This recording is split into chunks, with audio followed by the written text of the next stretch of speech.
Catholic Connection is a co-production of Ave Maria Radio and EWTN Radio and carried across the EWTN Global Catholic Radio Network. Welcome to Catholic Connection with Teresa Tomeo, keeping you connected to your faith and your world. Teresa tackles the issues of faith and culture, the pro-life message, and media awareness. And now, here's Teresa Tomeo. And it's a Wednesday. It's the middle of the week, February 26th. Can you believe 1 week from today, brothers and sisters, is the start of the Lenten season, and we're going to have a very special interview with Dr. Scott Hefelfinger from Augustine Institute regarding some beautiful Lenten resources, and that'll be right after the news this morning and the weather. At the bottom of the hour, it's time for our Shrines and Wonders Wednesday, based on my book, Italy's Shrines and Wonders, published by EWTN, and you can get it at the EWTN Religious Catalog. I'm so excited about this book. So this morning I thought we would talk about Rome, the Eternal City. Now, being that there's so much emphasis on Rome because of all eyes being on Rome, watching the condition of the Holy Father, and we continue to pray for his recovery, I thought I would take you to some places for some very different views of the Eternal City. These are locations around Italy that are often missed by travelers. And Deacon Dom and I have come to love them, to get away from the crowds and to get a different perspective. Everything looks differently when you're above something, at least I think. So we'll take you to some sites around Rome, and then Joan Lewis, speaking of Rome, will be joining us with the latest on the Holy Father and some pretty exciting news about some new canonizations. Now, the dates haven't been set yet, but Joan will give us the breaking news, and it's very, very exciting. So we'll talk with Joni as we wrap up the program on a Wednesday morning. And again, Dr. Scott, our Italy Shrines and Wonders Wednesday, Above Rome, and then Joan Lewis with Joan's Rome for the latest Vatican news. Let's take a look at the weather super quickly this morning on a busy Wednesday morning. Now, they're telling us there is going to be some sort of a system that's moving through. We still have a problem along the Gulf Coast, according to the National Weather Service. We have dense fog, which is making traveling hazardous into this morning. And then there's another system moving in. That's bringing scattered rain and snow showers from the Midwest to the Appalachians and the interior Northeast for the next few days. So that new system that's moving through is not just for today, but they're saying it is going to be hanging with us for a couple of days in that area of the Midwest, the Appalachians, and then going into parts of the Northeast as well. So do keep that in mind if you are traveling. Thank you so much for tuning into the EWTN Global Catholic Radio Network. And again, our guest for today, a representative from the Augustine Institute on some great Lenten resources. Our Italy segments, Shrines and Wonders Wednesdays, and then Joan Lewis with our latest Vatican news. Right now, we do want to get started, though, because there's a ton of news on a Wednesday morning, February 26, 2025, including the latest on the Holy Father's health. Mark Mayfield tells us the Vatican is saying that the Pope remains in critical but stable condition. In an update from the Vatican, it was said that Francis hasn't had any acute respiratory episodes and underwent a scheduled CT scan. The pontiff has been in the hospital for over a week due to bronchitis and pneumonia. Officials added the prognosis remains uncertain for the 88-year-old. The Vatican said Francis has been resting well and has resumed work activities. Now, for the entirety of the Pope's recovery in the Gemelli Hospital, there will be an hour of Eucharistic adoration every day from noon until 1 p.m. Rome time at the St. John Paul II Chapel in the hospital, and then followed by Mass. This began earlier this week on Monday, along with the Daily Rosary in St. Peter's Square at 9 p.m. Rome time, which is said by local leaders of the Catholic Church. Catholic News Agency this morning telling us the Observatory for Religious Freedom and Conscience is calling on Spain's Ministry of the Interior to strengthen security at the country's cathedrals after a threat against the sacred structures issued by the Islamic terrorist group ISIS. A publication specializing in Islamist terrorism included a poster with the label "Let's Slaughter," and it's being disseminated online, in which a terrorist is featured armed with a knife and an image of a Spanish cathedral. These threats come as major events are being planned and being held in some Spanish cities and cathedrals, for example, in Madrid and Seville, of course, to pray for the health of the Holy Father, and they're expecting large numbers of people to attend. In response to those threats, the organization launching a petition to ask the Minister of the Interior to increase security in those cathedrals. And in updates from Gaza, at least 6 children have died due to the severe overnight cold, including a baby girl just a few days old.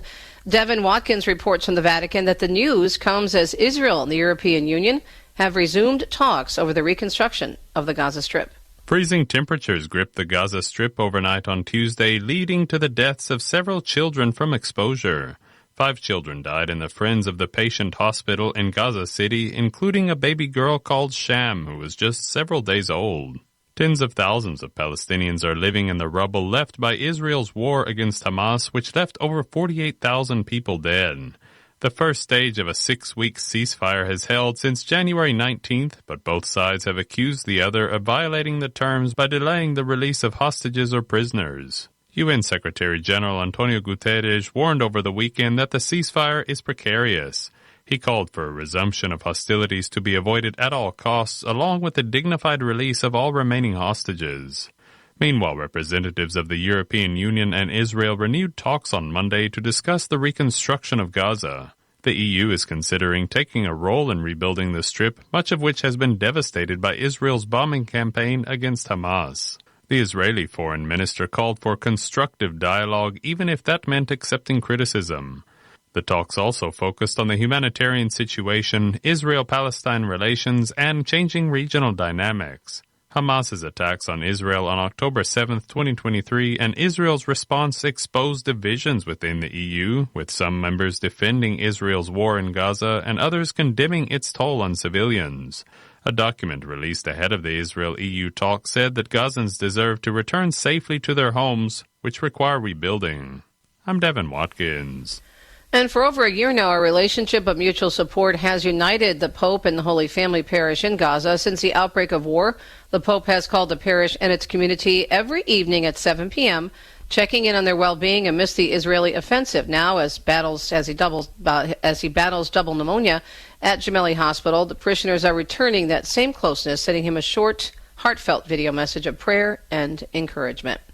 Meanwhile, Israel and Hamas say they have reached an agreement on the next swap of Israeli hostages and Palestinian prisoners. Giles Gibson reporting from Tel Aviv that the deal should keep the fragile Gaza ceasefire from collapsing. The bodies of 4 deceased Israeli hostages and 602 Palestinian prisoners, plus an additional group of prisoners, are expected to be exchanged by the end of Thursday. The deal brings to an end a tense standoff which lasted for several days. Again, the first phase of the ceasefire deal still set to expire this weekend. There are reports both sides will agree to extend that phase, allowing more time for negotiations for the second stage, which will include the release of remaining hostages and a withdrawal from Gaza by Israeli forces. Charges upgraded against a man who allegedly confessed to police he was trying to kill Palestinians on Miami Beach. The Miami-Dade State Attorney's Office announcing they believe Mordecai Braffman was motivated by hate. The state filed an information, in this case charging the defendant with 2 counts of attempted murder, first degree with a firearm, with prejudice, life felonies. However, Braffman's defense attorney says the 27-year-old is mentally ill and was defending himself. One doctor has already declared him incompetent. A second evaluation is expected soon. Everyone is expected back in court on March 10th for an arraignment. Elon Musk will have a seat at the Trump administration table. The White House confirmed Musk will take part in President Trump's first cabinet meeting on Wednesday. And Elon, considering he is working alongside the president and our cabinet secretaries, will be in attendance tomorrow just to talk about DOJ's efforts. That spokesperson Caroline Leavitt yesterday, who said Musk will provide an update on how all of the cabinet secretaries are identifying waste and government fraud. The tech billionaire is serving as a special government employee while running the Department of Government Efficiency. The House has narrowly passed the GOP's budget resolution. The ayes are 217, the nays are 215. Majority voting in the affirmative, the concurrent resolution is adopted. Thomas Massey of Kentucky was the only Republican who voted against the bill. A handful of other GOP members expressing concern about cuts and how they will affect social programs, but still voted for it. Despite its passing in the House, the Senate has already adopted a different measure focused more on border security and national defense. Both chambers will now have to agree on one version of that measure in order to move it ahead to the president's desk. And the Trump administration is looking to shake up the White House press pool. I am proud to announce that we are going to give the power back to the people who read your papers, who watch your television shows, and who listen to your radio stations. White House spokesperson Caroline Leavitt announcing yesterday the administration will welcome new voices as well as traditional legacy media outlets. She said part of the push to expand access to the press briefing room means the White House, not the White House Correspondents Association, will determine who gets access. In California, Los Angeles County will be increasing the controversial dumping of wildfire debris at local landfills. This resident says this absolutely should not be happening. Whatever is in the house, it's been melted into this dust and ash. So how can they say this is safe? How can they say this is not toxic? And they just want to come bring and dump it on us because we live close by? The L.A. County Board of Supervisors approving that plan with a unanimous vote earlier this week. Daily dumping limits will increase at 3 landfills. And Texas surviving yet another Arctic blast filled with snow and ice. Pablo Vegas, who heads the Electric Reliability Council, says it was one for the record books. We did set brand new record for all-time winter peak during this last week. He singled out the availability of battery storage on the grid as to why there were not rolling outages. The growing technology has doubled every year since 2021. Denny's is slapping a temporary surcharge on menu items with eggs. This as Americans deal with a shortage of the staple at grocery stores. The bird flu has resulted in deaths of millions of hens. Denny's said the amount of the surcharge will vary across its roughly 1,500 locations.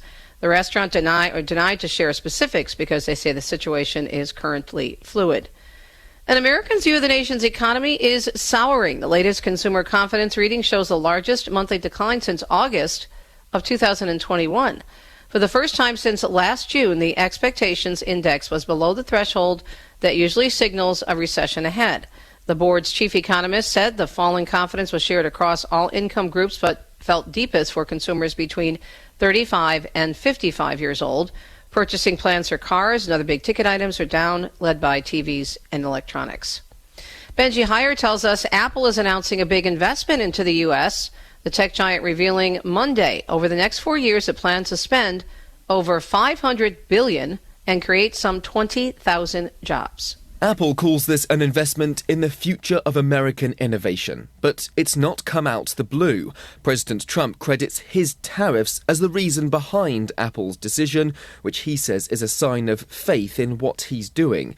The move is the latest in the company's diversification away from China and the tech world's closening relationship with the White House, especially on artificial intelligence. US Vice President J.D. Vance recently called on allies to embrace the new frontier of AI with optimism, urging Europe to adopt a light touch on regulation, suggesting it's important for the West to allow its technology to flourish in order to counter competition from superpower rivals. And home prices rising nearly 4% last year. The latest Case-Shiller National Index showing prices posting a 3.9% annual gain last month, or actually in December. That's up slightly from the previous month. New York reported the highest annual gain among the top 20 cities with a 7.2% increase. Chicago and Boston had annual increases of around 6.5%. Tampa posting the lowest return, falling 1.1%. And finally, in our news segment at almost 14 minutes past the hour on a Wednesday morning, February 26th, Bree Tennis tells us those automated phone systems were designed to streamline phone calls. But what they actually did, according to some research, was eliminate quite a few jobs and make callers a little bit cranky.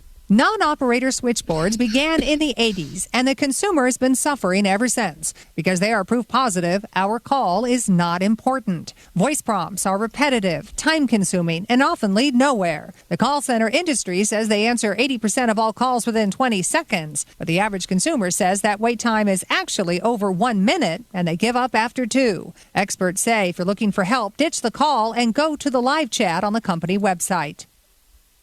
Good to be with you on a Wednesday morning and every day here on Catholic Connection on EWTN. Do you know that Lent, can you believe it, is a week from today? I'm not kidding.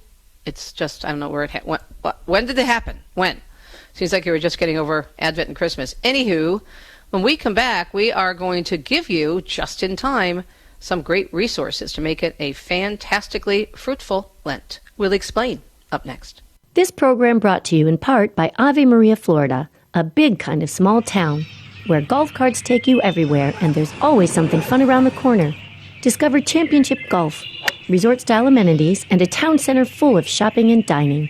With Ave Maria University and Ave Maria Catholic Church at its heart, It's a community full of connection and charm. More than 25 model homes are available for viewing. More information can be found at AveMaria.com. That's AveMaria.com. Underwritten in part by the following nonprofit. Are you paying high prices with a traditional health insurance company that pays for things that violate your conscience?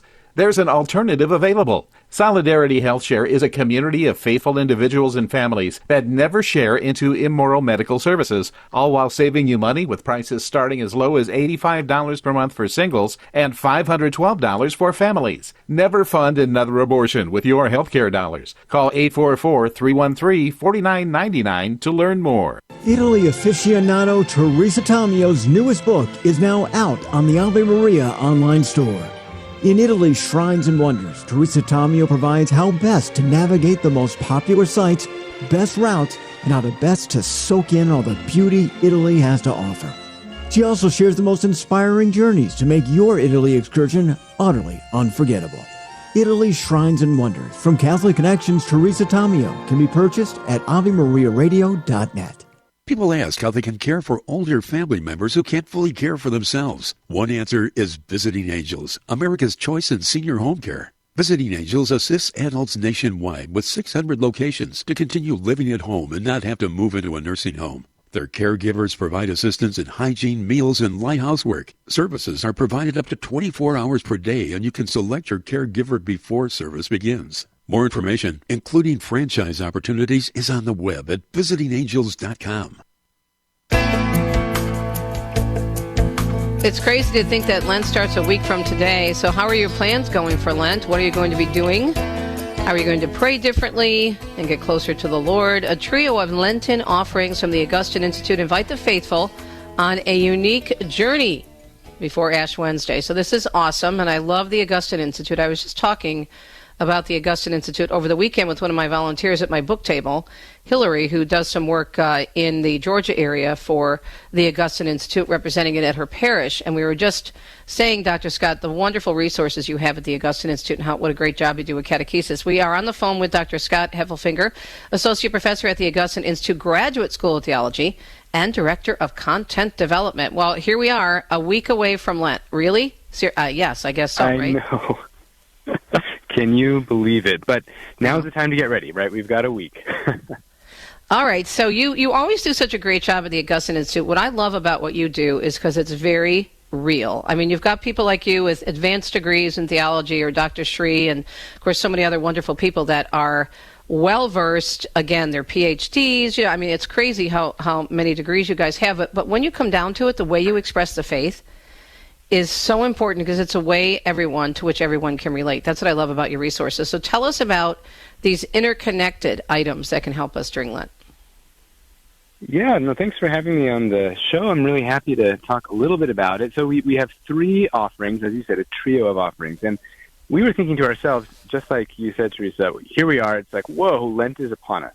And so we wanted to have one video series that would help people to prepare for Lent. So it's called How to Lent, and it's really meant to provide an opportunity to think through what is the Lord asking of us this Lent, and to make some real commitments to Him. So that's the first one. And then once Lent actually begins, we have another offering called Foretold, and, you know, the point of Lent is to kind of clear out space in our lives for Christ, for God. And so after preparing for Lent and clearing out a little space and making these commitments, we wanted to offer a video series that would give us a chance to draw close to Christ and to understand Him as the Lord of history. And the reason for that is, you know, there's so many things going on in the world today and in our lives, and sometimes we can feel like it's a little out of control. And it's a great time during Lent to be reminded that God is still in control. He's a providential God. He's got the story in His hands, and He's inviting us to join Him in writing that story. So Christ as Lord of history is kind of the goal of that second video series that we're offering for Lent. And then so in terms, go ahead to finish it. Yeah, the third part. Go ahead. Yeah, the final part is just a little mini journal that's kind of keyed to these 2 series. You know, we all know that if we make commitments, we do better in keeping them if we just write them down. So this is a mini journal to allow us to write down those commitments, the motivation behind them, And then also some questions for journaling, for prayer, for group discussion, if that's where we want to do it, or discussion with the family. So we wanted to provide a physical resource to give people an opportunity to reflect more deeply on what they're seeing in these two beautiful video series. So how do they find all this great material, Scott? Yeah, the easiest way is to go to daily.formed.org/Lent. I'll say that one more time. It's a little long. daily.formed.org/Lent. And there you'll see all three of the offerings. You can sign up to be reminded, by email. But that's a quick place to pull it all together. If you happen to already be on Formed through your parish or you're subscribing, the videos are available on Formed. The mini journal is available on Catholic.market. But again, the easiest way where they're all kind of tied together is at daily.formed.org/Lent. It's almost 21 minutes past the hour. It is a Wednesday morning. Having a great conversation about Lenten resources with Dr. Scott Hefelfinger from the Augustine Institute. Lent, of course, is a week away. So, Scott, what do you think in terms of our struggles with Lent as Catholics that we have the hardest time with? For me, I think it's really deciding what should I be doing this Lent, or any Lent, really. That's right. And one of the things that comes out in our series, How to Lent, this preparatory one, is just taking time to actually think about that. And also, sometimes we forget to kind of ask God, what might God want of us? We might have either grandiose ideas, or maybe it's the same old thing that we do, giving up chocolate or whatever it is. But there's a lot more to it than that. And so to kind of pause and say, what are those areas in my life where I can just commit a little more? Maybe it's one extra prayer, because the Church gives us these three great pillars of Lent: prayer, fasting, and almsgiving. And I think with that, she kind of invites us and challenges us to embrace some little change in our lives in each of these areas. So is there some special prayer I can pray, each day or each week during Lent? Is there something that I might be a little overly attached to, whether it's my sweets or social media or my cup of coffee, whatever it might be, that I could make a little sacrifice to draw closer to Christ? And finally, is there a way that I could give more generously this Lent through almsgiving, whether that's at my parish or to a charity, or just in terms of time with those who are in need and service? So these are three avenues, I think, that kind of in some ways make it a little easier for us, because if we just say, what is it that I should do for God during this season? There are a lot of things, right? But these pillars, they give us a little bit of guidance in terms of prayer, fasting, and almsgiving. And we have some spiritual directors who kind of come into this first video series called How to Lent. And what they do is they just walk through with each viewer very practically, what do these mean? What are some ideas? What are some starting points? Maybe it's unfamiliar, maybe it's really familiar. Wherever you are, we want to give you some ideas for how to have this be the most fruitful Lent you've ever had. Yeah, where do you get your ideas from? Because you seem to be always, the Augustine Institute, cranking out so many great resources, and none of them is redundant. I mean, they're all unique, which I think is really great. Well, thank you. Yeah, it's a lot of hard work. We have a lot of ideas. Got a great team in our content department. We also rely on our faculty for the things that we've studied and learned and pondered and tried to put into practice. So it's really a group effort, and we just share ideas, and we try to really think about our own experience or the experience of friends, because just as you said, Teresa, it's not easy, right? And we all are familiar with these challenges. And so to try to think about them in a new light, and then especially to show, we love showing how Scripture is just such a wellspring for the faith. And so trying to tie our offerings always into a scriptural theme. With these two offerings, How to Lent is looking really at how Christ is led into the desert to be tempted for 40 days. And that's kind of the scriptural basis in the New Testament of Lent. And so we kind of started there and began to unpack that, and we ended up with a beautiful series. And then in the second one, we looked at prophecy and fulfillment in Scripture. And then there's a really creative twist in looking at what we call a scripture study in stone. There's some beautiful sculptures in St. John Lateran in Rome. And so we see prophecy and fulfillment in these images, which are scriptural. And through that, we see Christ, the Lord of history. So we try to work as a team, try to be creative. We try to rely on Scripture and what the Church has given us and her tradition. And then usually the Lord grants us some good ideas that we're happy to run with. Yeah, I think it's amazing, and it makes it very easy and very accessible, because sometimes I think we take on, just like at the beginning of the year with our New Year's resolutions, we're going to do this, that, and the other thing, but I think we have to be realistic, and there's nothing wrong with that in understanding our busyness, right, and our responsibilities. Yeah, that's absolutely right. And there can even be a temptation, and this comes out a little bit in these shows, there can be a temptation to say, I'm going to take on this huge thing as though the real work of Lent is our work, when in fact, it's actually God's work. Lent is about giving God sort of the time and the space to work in our hearts. And we can't forget that it is His work to make us holy, to draw us close to Himself. So we are big fans of just starting small, making a steadfast commitment, and if we don't manage to keep it, not to panic, ask the Lord for new help, new strength, and to just keep going. The website, Scott, before we let you go. Yeah, daily.formed.org/Lent. And we'll put the link up on our archive section as well. Thanks, Scott. Appreciate you and all the great folks at the Augustine Institute, and a beautiful Lent, and I'm sure we'll be touching base soon. We'll be right back. We will do our Shrines and Wonders Wednesday based on my book, Italy's Shrines and Wonders, Rome with a View. Some great ideas. We'll tell you all about it up next. What does the 10th commandment condemn? When the Lord God told us not to covet our neighbor's goods, He denounced envy, avarice, and greed as the root of theft, robbery, and fraud. Greed, the Catholic Catechism tells us, is the desire to amass earthly goods without limit. Avarice arises from a passion for riches and the power that attends to their possession.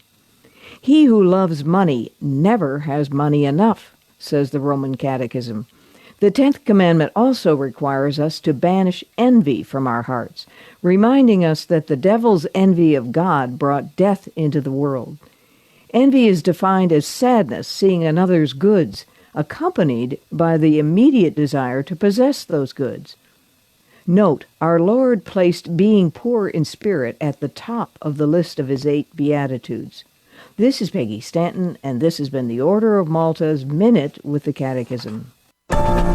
Christ is the Answer, with Father John Riccardo.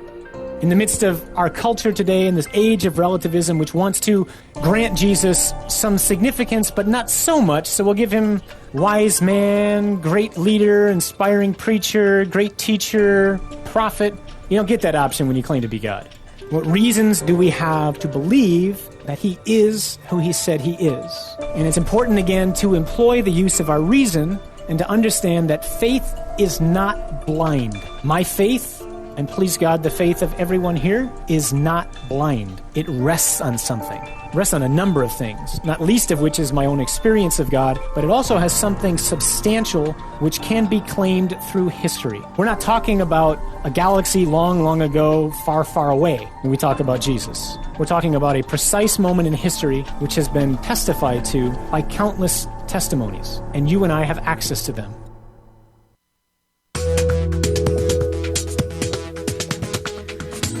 It's 28 minutes past the hour. Hope you're having a beautiful Wednesday morning. It's February 26th, and a week from today, as you just heard, is Lent. So we pray together as a people of faith in the One Holy Catholic and Apostolic Church, wishing all of you a beautiful Lenten season. We'll be talking more about that as we get closer, especially different activities going on in Rome for the Jubilee Year of Hope during Lent. My book, Italy, Shrines and Wonders, just released by EWTN Publishing. You could find it at the EWTN catalog, religious catalog, EWTNRC.com. And I'm excited to say that since its release, it's remained in the top 20 on Amazon for guides to Italy. It really is, thanks be to God, doing well.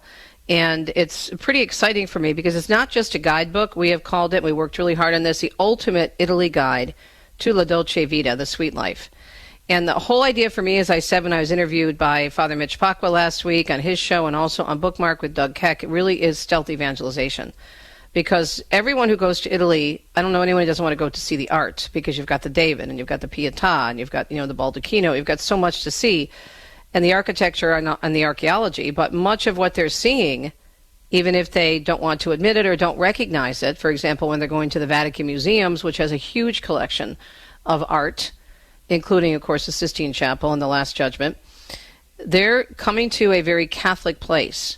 And so just the beauty alone, which is the main idea of this book, the beauty alone can take, first of all, your breath away by just encompassing the beauty and being surrounded by it. But then you stop and think about the art and the artist, and hopefully who made the artist, who made the art, that will provide you with a much deeper and more transformative experiences. But one of the things that you need to do, and I tell this to my Tease Italy consultation clients all the time, is you need to break away from the hustle and bustle.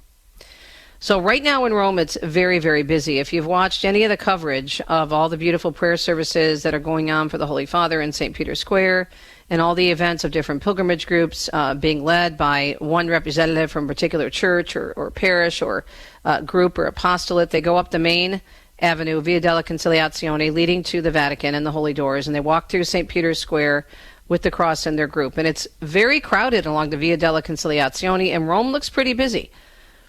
It is expected to see between 35 and 40 million people this year alone for the Jubilee year. Now, that should not keep you from going, because there are ways to make the most of your time and also get away from the crowds. And one of the exercises that I like to tell my clients to do is say, okay, slow down, do one tour a day. I'm not kidding. Why? And Janet Williams and I were talking about this last week on Women of Grace, because when you go, especially for Catholics, there's a different level of awareness for those of us who are believers. Because you know who is behind all this, that it's all God, right? And all these graces and gifts that were given to the Michelangelos and the Giottos and all these others who are responsible for the art in Italy. You know where it comes from. And then you see the beauty of God portrayed on these various places, and you're just overwhelmed with the detail of the art, whether it's a fresco or a mosaic, and you're like, wow. And you need time to ponder and reflect. Now, in addition to doing just one tour a day, which could take several hours depending on the crowds, you also need to get a different view. Many years ago, there's a beautiful film that came out starring Judi Dench, Maggie Smith, and others. It was called Room with a View. It was based in Florence in Tuscany. And it's a love story. It's a sweet love story about a young woman who goes to Florence on holiday with her, how do you want to say, her sponsor, not really a nanny because she's a young woman. It looks like she's in her early 20s. And she's supposed to be her guardian and keep an eye on this young woman. And she meets a young man and they fall in love. But much of it takes place along the Arno, which is the river that runs through Florence. And they're at the end of the movie, after they get married, they're sitting on the windowsill looking out over the beautiful Arno River, and they're above everything. And so one of the best ways to take a breath and to take it all in, but differently, is to go to a place with a view. A lot of people will rush to the Vatican, go see what they need to see, and then leave. But what you might want to do is consider coming back the next day and going on the tour where you can actually go to the top of St. Peter's. You can buy a special ticket. You could go up. You can go all the way up in the dome. But if you don't want to do that, you can hang out behind those huge statues of the saints and look over St. Peter's Square. Now, that is an amazing view. You can watch the people coming in the main doors of St. Peter's. You can look over all of Rome, down that main avenue again, the Via della Conciliazione. It's just a fantastic view and just gives you a sense of the arms of St. Peter's Square, that colonnade with the arms surrounding us as we walk into the church. So that's one suggestion. Then very close, if you were to go out St. Peter's, down the Via della Conciliazione toward the Tiber River, is the beautiful Castel San Angelo. Now, Castel San Angelo, very close, as I said, to the Vatican, is a beautiful castle that once served as a papal fortress, but it's now a museum. So you can buy a ticket and you can see whatever exhibit they have in this gorgeous castle and museum. But one of the efforts I always tell people to make is if you're going to Castel San Angelo, go to the terrace, because the terrace will give you the opposite view. You'll be facing St. Peter's from the Tiber, and so you can see St. Peter's very close, just very close off down the street. And then if you turn to your left, you're looking at the Tiber River and all of its twists and turns, and you can see the beautiful neighborhood of Trastevere, which is one of my favorite neighborhoods in Rome. And so again, a different view, and it allows you to sit, maybe get a cappuccino or an Aperol Spritz or a vino, and again, take in the beauty and think about what you've seen. Now, for a different experience and a different view, one of my favorite places to go, and you need to reserve this, is the American Bar on the top. This is all in the book, by the way, on the top of the Hotel Forum. The Hotel Forum, as you would imagine, is right there by the Roman Forum and overlooks the Forum, the Colosseum, and what's known as the Wedding Cake Monument, or the Vittorio Emanuele Monument. And the sun setting there is just crazy gorgeous. And they have a beautiful, beautiful rooftop restaurant and bar. The restaurant is below and has these huge picture windows. And then you take up these steps next to a bell tower. I'm not kidding you. And you sit and you watch the sunset. You listen to the music. You look at the crowds walking in front of the Colosseum. And again, it gives you a sense of relaxation. And they're very friendly, very nice. You do need to make a reservation there, even if you're just going to get, I don't know, a Diet Coke or, something small, an appetizer. They do serve appetizers there. But what a great place to look over Rome, especially ancient Rome. And then if you're in the mood to splurge, maybe for an anniversary or a special occasion, make reservations at Terrazzo Borromini.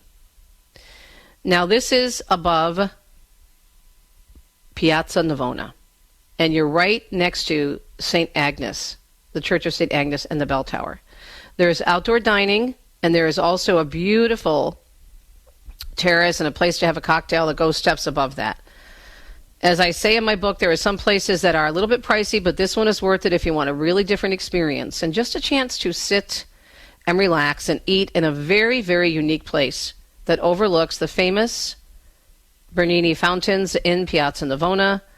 And you'll hear the music from the piazza, from the square. You'll see the artists below, and you feel like you're in a different world. It can change your whole perspective depending on your view. So just with a little research online to go to these different places and to make a reservation, have a room with a view, and also have Rome with a view.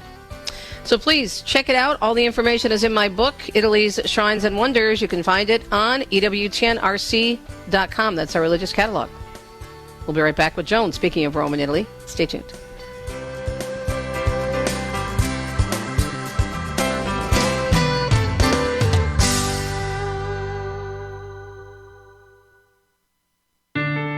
Living the Beatitudes with Father Bjorn. Blessed are the pure in heart, for they shall see God.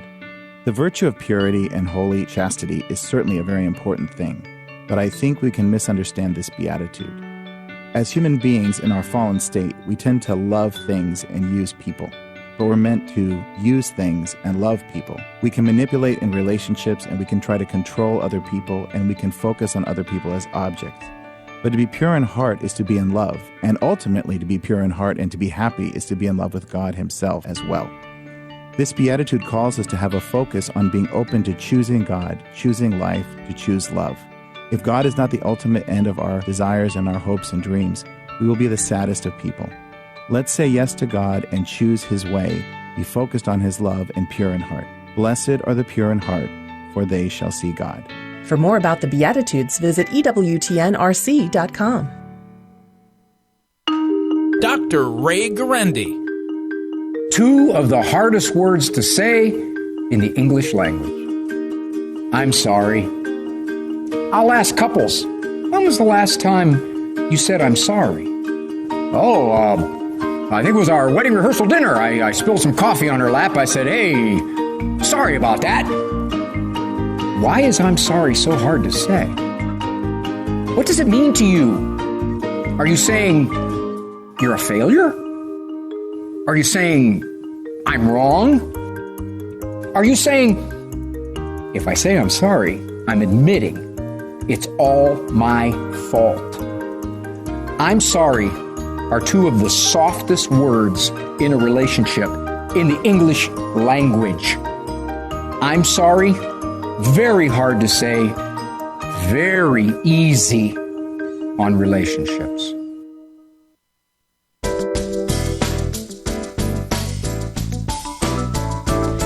Welcome back on a Wednesday. Great to catch up with Joan Lewis. By the way, her recipe for limoncello and a beautiful picture of her eating at La Vittoria is in my Rome section of the book, and just such an adorable picture of Joni and brings back many memories. But my dear sister, what is the latest from Rome? You and I were going back and forth as we always do, and now people are wondering, because obviously with these new canonizations coming up, there's some questions as to how much work the Pope is doing, how much he will be doing. What is latest, my dear? Good morning. Thanks for joining us. Yeah. Well, the morning medical bulletins, because we get two a day. Morning, something is published on the Vatican's Telegram site, usually like 8, 9, or 10 words. And then at 7 in the evening, give or take a few minutes, they publish the bulletin, which is more or less medical. The morning one basically is kind of like a reassuring thing. The Holy Father had a good night. He rested throughout the night. They may or may not mention having breakfast and reading papers and things like that.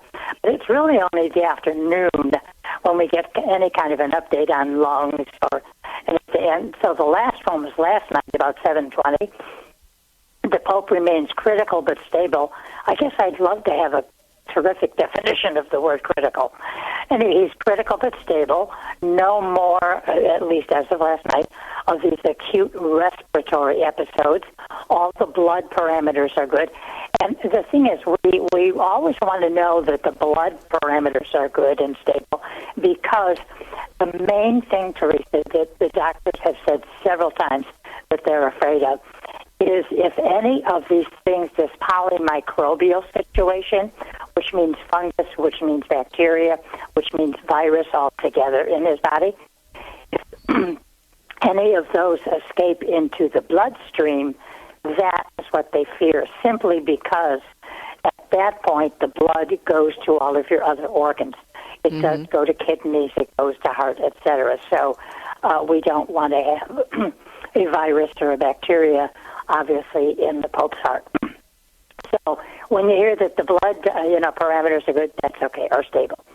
Now, he did have a CAT scan last night, and that was for looking at his double pneumonia, but they didn't give a result of that. So I'm going to say that we're probably expecting that in tonight's bulletin. And then it ended with the Pope's prognosis remains reserved. In the morning after receiving the Eucharist, again, we're talking about yesterday, in the morning after receiving the Eucharist, he resumed work activity. And we know that 2 days ago he received, yesterday or two, he received Cardinal Parolin and Archbishop Peñapara. And that's when they talked about a couple of Vatican things, including what you just mentioned, the upcoming canonizations of that still have no date has been set for the canonizations, but that's why the Pope has said that he wants to have a consistory, because it's at the consistory with other cardinals that a date would be announced for the canonizations of Blessed Bartolo Longo of the Shrine of Pompeii, which is one of our favorites, yours and mine. Oh, I was so excited when I heard that. Oh my gosh, yeah. And then they mentioned, canonization of Father Kaplan, the American military, what I want to say, chaplain for the military. So that's kind of exciting too. But my face just lit up. I had the biggest smile when I read that about Bartolo Longo. It's a story I've been to the shrine. I've covered his life, the founding of that shrine, Our Lady of the Rosary of Pompeii. And folks, it's really worth an extra trip. It's a phenomenal place. I mean, Pompeii is so full of history and interesting places anyway, obviously, because of the ruins, Herculaneum nearby, and all of Pompeii. But this shrine, it is just massive and just beautiful, beautiful. There were about 32 things that impressed me about the shrine, but the one that would just keep my mouth open was the rooms and the walls and the corridors covered with all of the little silver things that people live, TGR, their grazie ricevute, for favors received. Somebody who has prayed to the Virgin, they've gone there and they've had, some kind of a cure, and they put up these, they can be small, medium, or large, made out of usually sterling silver, thanking Our Lady. They just line the walls. And there's so many that not all of them are up at all times. They get them, and then they have to find space, so they'll take some previous ones down. But that's the very first time I went. It was quite a few years ago, but some friends at the Vatican had put me on to this Monsignor who was at the shrine in the communications area. And to make a long story short, I took the train down, and I was going to do this on a Sunday, and we agreed to meet after the Mass. And the Mass was said by the Archbishop Tolpe, the head of the shrine at the time. And so after Mass, I met Father, and he's giving me books and pamphlets, and then he's going to be my guide around the shrine. And so he came back at a certain point and he said, "So what are you doing for lunch?" And I said, "Oh, I know there's a whole bunch of, restaurants and so forth just outside the shrine." He said, "Well, the Archbishop wants to invite you for lunch." So, Teresa, okay. It was hysterical. There was just the three of us, Monsignor and the Archbishop and myself. Archbishop Tolpe, and by the way, his cause for canonization has started, and I'm delighted. But it was fascinating. I had like 1,000 questions, of course, on the shrine, and he had 1,000 about the Vatican, because at the time I was working at the Vatican. And he wanted to know about the Pope and the Curia and this and that. And it was just fascinating. So then after lunch, he takes me down this long hall. I want you to see this special room. And it's a room when there's VIP visitors. They come in, it's all furnished well, etc. And he goes to a piece of furniture, which was about as tall as he was, probably 5'2" or something. He goes to this piece of furniture, opens up the top drawer, pulls out a book. It had to be 4 inches, 5 inches thick. Obviously the guest book, right? So he opens it and he shows me John Paul's signature. And because this was when John Paul was Pope. And he shows me his signature and other famous VIPs. Then he opens to a blank page and he gives me a pen and he asked me to sign it. Teresa said, "Oh, of course I couldn't. I mean, you wouldn't believe the names in this book." Wow. And he said, "We're not leaving this room until you sign." So I know the date, and, anyway, it's a beautiful shrine, which is the story of the Rosary. Miss Bartolo Longo, who was practically some spots that have done biographies on him, would call like a Satanist. He was, yeah. Everything but anything but your profoundly wonderful Catholic. And here he is on the road to canonization. So it's really powerful because you think of all the influences that are out there, and so much of how evil is portrayed as good, and bringing kids into so much new age, and even satanic type of things, and even different pop music stars, and the way they embrace all these witches and whatnot, and all these things that we know are not spiritually healthy, and that can be evil, obviously, but when you go and you see his life and how lost he was and how angry he was, and that's why he turned to these things, and yet his total conversion, not just a conversion, going on to live a good, faithful life, but determined to make sure that other people don't go down that path. It's such a place of hope, especially during the Jubilee Year of Hope. So people are going over to Italy for the Jubilee Year of Hope, and they plan maybe to take a little break and go down to maybe Sorrento or the Amalfi Coast, or even to see Pompeii. If they don't go to the shrine, they're really missing out. I would definitely put that on your list if you're going there. Oh, absolutely. And I think what I love most when it was the Rosary that became the entire focus of Bartolo Longo, and the shrine was going to be dedicated to Our Lady, and calling her name in the Rosary. And so he wanted to have an image. We had to, you have to have a beautiful image of the person for whom this church will be named. And there was just nothing that he could find or afford. He couldn't obviously find, get a masterpiece, a Renaissance masterpiece. But he came across, one day in Naples, he came across a lovely image of Our Lady, as a matter of fact, with the Rosary. But he had to get it back to Pompeii. It was quite large. He had to get it back to Pompeii, but he didn't have, this was not at the time of cars or anything. Anyway, the only way he could get it back for the feast day that he had just set up for this occasion, the only way he could get it back was a farmer who was going back to, just a few blocks practically from where the shrine was. But the only thing the farmer had was a cart, and he had manure. He was transporting manure to Pompeii. And so Bartolo Longo and the beautiful painting of Our Lady, that's how they got to Pompeii. And, of course, everything all cleaned up, and that's the image that you see today when you go to the shrine. Yeah. So, well, we had a nice surprise last year when we were leading a pilgrimage group there. We were down and we went to, obviously, the ruins of Pompeii for our tour in the morning. And then afternoon, we were having Mass at the shrine, and we didn't know if we were going to be having Mass in the chapel with his tomb that you can venerate. And our wonderful priest, Father Frankie Cicero, who led a very, his story is incredible. He's from Phoenix. He's going to be with us in October again. He led a very, very, crazy, wild life with alcohol and other things, and had a major conversion. And being an Italian, he really associated with Bartolo Longo. Not that he was into Satanism or anything. He wasn't. He was just very lost. But it was such a gift for him. And that was the first day that he arrived. He arrived a few days late with us, and he was able to celebrate Mass in that chapel. So I really recommend people go there. So do we have any idea when this is going to happen? We haven't heard anything about the canonizations yet, right? No. Well, yeah. No, not of theirs. Well, that's why the Pope wants to have this consistory. And that's when you have all the cardinals around you and you talk about the future saints, and you set up the date for the canonizations. And, right. Would they be canonized together? Would they be, we don't know any of that. But of all the causes for saints that the Vatican, had news on yesterday, those two, again, will only be known, the dates will only be known for a consistory. But you have to look at, we know what a consistory is. The Holy Father has to be well enough to preside at it. Right. And then, you're in one of the Vatican's sumptuous rooms. The cardinals are all there, those who are in town, those who reside in Rome. They're all there, and in their cardinal red, their scarlet, and then you've got the Holy Father. So he's got to get well enough to do that.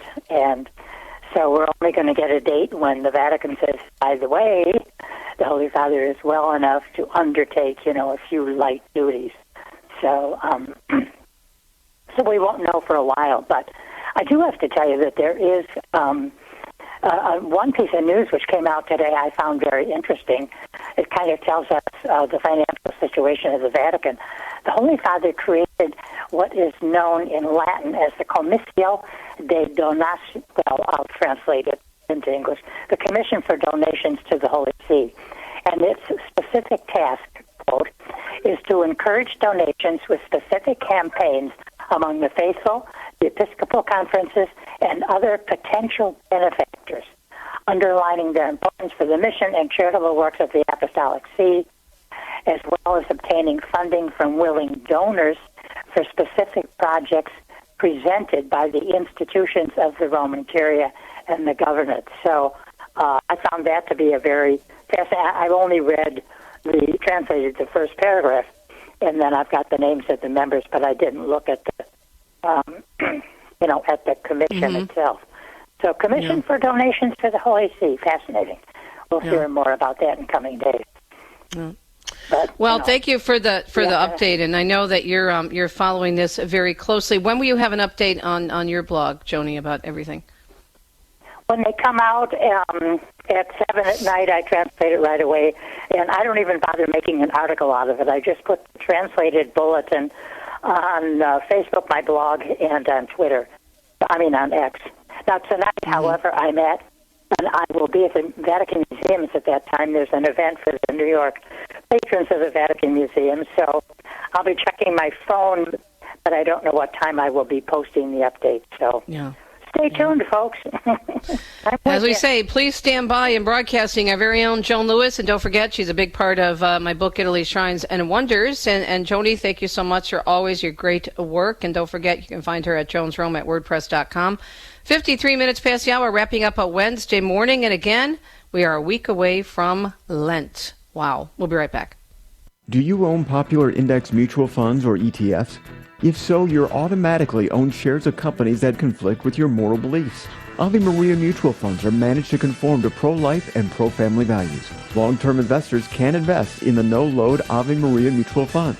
The experienced professional portfolio managers make decisions based on investment fundamentals and pro-life values. You can learn more about Ave Maria mutual funds today at 866-AVE-MARIA or visit AveMariaFunds.com. Hello, Steve Ray here. We're going to Normandy, France in November to celebrate the 80th anniversary of D-Day. We'll also be in Paris for the opening of the resurrected Notre Dame Cathedral. Join us on a pilgrimage of discovery through the saints and shrines of France. Catherine Labourier and the Miraculous Medal, St. Therese of Lisieux, the incorrupt body of Vincent de Paul, a dinner cruise through Paris on the Seine River, and so much more. Find the Ave Maria Radio travel tab at AveMariaRadio.net. The wisdom of Mother Angelica. Have you ever been so grief-stricken and so heart-sick that you can't see God? You can't see God in the tragedy. You can't see God in that cross. You can't see God in that sick. Why? You're enveloped in that grief. You're enveloped in fear. And God is out the window. You don't see Him standing right next to you. EWTN. Live truth. Live Catholic. People ask how they can care for older family members who can't fully care for themselves. One answer is Visiting Angels, America's choice in senior home care. Visiting Angels assists adults nationwide with 600 locations to continue living at home and not have to move into a nursing home. Their caregivers provide assistance in hygiene, meals, and light housework. Services are provided up to 24 hours per day, and you can select your caregiver before service begins. More information, including franchise opportunities, is on the web at visitingangels.com. Just a reminder to stay tuned to all of our outlets to get the latest on the Holy Father and the Church. We've got EWTN News Nightly every night, EWTN News in Depth, and of course, A World Over with Raymond Arroyo, Catholic News Agency, The Register, and of course, Catholic Radio 24/7 here on EWTN. Coming up tomorrow, it'll be good to chat with Father Mitch over the phone. Had a great time with him last week, doing not only the shows with him, but just having some downtime to just chat about life in general. Loved to have time to pick his enormous brain. We'll talk with Father Mitch tomorrow. Wishing you a beautiful Wednesday. And remember, check out the resources we mentioned today and all the resources available through EWTN and our many, many affiliates for Lent a week away. Ciao, ciao. Talk to you tomorrow. You've been listening to Catholic Connection with Teresa Tomeo. Catholic Connection is a co-production of Ave Maria Radio and EWTN Radio and carried across the EWTN Global Catholic Radio Network. Our producer is Andrew Kruchek. For copies of this program or for more information, visit AveMariaRadio.net. That's AVEMariaRadio.net. Thanks for listening and join us next time for another edition of Catholic Connection.